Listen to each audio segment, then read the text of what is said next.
ଲକ୍ଷ୍ମୀପୁରରେ ସ୍ୱେଚ୍ଛାକୃତ ରକ୍ତଦାନ ଶିବିର ଅନୁଷ୍ଠିତ। କୋରାପୁଟ ଜିଲ୍ଲା ଲକ୍ଷ୍ମୀପୁର ବ୍ଲକ ସଦର ମହକୁମାର ନୂଆ ବସ୍ ଷ୍ଟାଣ୍ଡରେ ଥିବା ଦୁର୍ଗାପୂଜା ମଣ୍ଡପରେ ଏକ ସ୍ୱେଚ୍ଛାକୃତ ରକ୍ତଦାନ ଶିବିର ଅନୁଷ୍ଠିତ ହୋଇଯାଇଛି। ଆମ କୋରାପୁଟ ଚାରିଟେବଲ ଟ୍ରଷ୍ଟ, ଓଡ଼ିଶା ରକ୍ତଦାନ ମହାସଂଘ, ସମ୍ବାଦ ଓ ଆମ ଓଡ଼ିଶାର ମିଳିତ ସହଯୋଗରେ ଅନୁଷ୍ଠିତ ଏହି ସ୍ୱେଚ୍ଛାକୃତ ରକ୍ତଦାନ ଶିବିରକୁ ସ୍ଥାନୀୟ ଆଇଆଇସି ସୁଜ୍ଞାନୀ ସାହୁ ରିବନ କାଟି ଶୁଭାରମ୍ଭ କରିଥିଲେ। ଏହି ଶିବିରରେ ସମୁଦାୟ 32 ୟୁନିଟ୍ ରକ୍ତ ସଂଗ୍ରହ ହୋଇଥିଲା। ସ୍ଥାନୀୟ ଯୁବକ, କର୍ମଚାରୀ, ଡାକ୍ତରଙ୍କ ସମେତ ଓଏମସି କର୍ମଚାରୀ ଉପସ୍ଥିତ ରହି ସ୍ୱେଚ୍ଛାକୃତ ଭାବେ ରକ୍ତଦାନ କରିଥିଲେ। କୋରାପୁଟର ବ୍ଲକ ବ୍ୟାଙ୍କ ଅଧିକାରୀ ମଧୁସୂଦନ ବଳିଆର ସିଂ ଉପସ୍ଥିତ ରହି ରକ୍ତଦାତାଙ୍କୁ ଉତ୍ସାହିତ କରିଥିଲେ।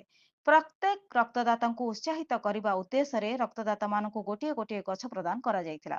ଆମ କୋରାପୁଟ ଚାରିଟେବଲ ଟ୍ରଷ୍ଟର ସଭାପତି ନରେନ୍ଦ୍ର ଗରଡା, ପରମେଶ୍ୱର ସାହୁ ଉପସ୍ଥିତ ରହି ସମସ୍ତ କାର୍ଯ୍ୟ କରିବା ସହ ଶିବିରକୁ ପରିଚାଳନା କରିଥିଲେ। କୋରାପୁଟ ରକ୍ତ ଭଣ୍ଡାରର ଟେକ୍ନିସିଆନ ଦେବବ୍ରତ ଦାସ, କୈବଲ୍ୟ ଦାସ, ଅଜିତ କୁମାର ଗୌଡ଼, ରବୀନ୍ଦ୍ର ମିଶ୍ର ପ୍ରମୁଖ ଉପସ୍ଥିତ ରହି ରକ୍ତ ସଂଗ୍ରହ କରିଥିଲେ। ସ୍ୱେଚ୍ଛାସେବୀ ନରେନ୍ଦ୍ରଙ୍କ ପତ୍ନୀ ମିଲି ହାଲୱା, ଯୁବରାଜ ସାହୁ, ହର୍ଷିତା ସାହୁ ପ୍ରମୁଖ ଉପସ୍ଥିତ ରହି ରକ୍ତଦାତାଙ୍କୁ ଉତ୍ସାହିତ କରିବା ସହ ଆନୁଷଙ୍ଗିକ ବ୍ୟବସ୍ଥା କରିଥିଲେ। ଲକ୍ଷ୍ମୀପୁରରୁ ପରମେଶ୍ୱର ସାହୁଙ୍କ ରିପୋର୍ଟ, ଜନଶକ୍ତି ଟିଭି।